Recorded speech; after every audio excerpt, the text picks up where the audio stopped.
โหสบายดีอินซิงกับติปิกบินมีคำปรึกษาเจ้าจริงๆก็ปิดเนาะโดยไม่ละเจ้า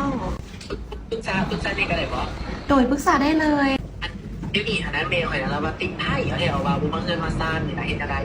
อะโอ้ติดไพ่บอกคอยคือมาอุกใจคักแค่ไหนจังว่าแล้วอันคันมาเรื่องนี้เขาผัดให้คำปรึกษาโอเคค่ะนะขนาดเรื่องเงินนี่ได้อยู่เด้อหน่วยเรื่องเงินมีได้บอโดยได้เลย หน่วยนักจะดีเลยเราสั่งปรึกษาเนี้ยนะโดยได้เลยพอเขายืมแต่อยู่บอเจียวเป็นตัวขึ้น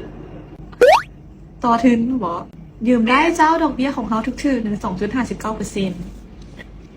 ครับก็ไม่มีขนาดเลยเนาะ2.9%แมนถือลูกค้าจะเอาไปต่อทุนอย่างเจ้าไปเล่นไพ่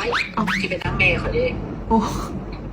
ได้หรือบอกเขาได้ละเดี๋ยวจะต้องไหนทิ้งติดต่อหาเด้อโดยได้โดยเราติดต่อมาใหม่เด้อ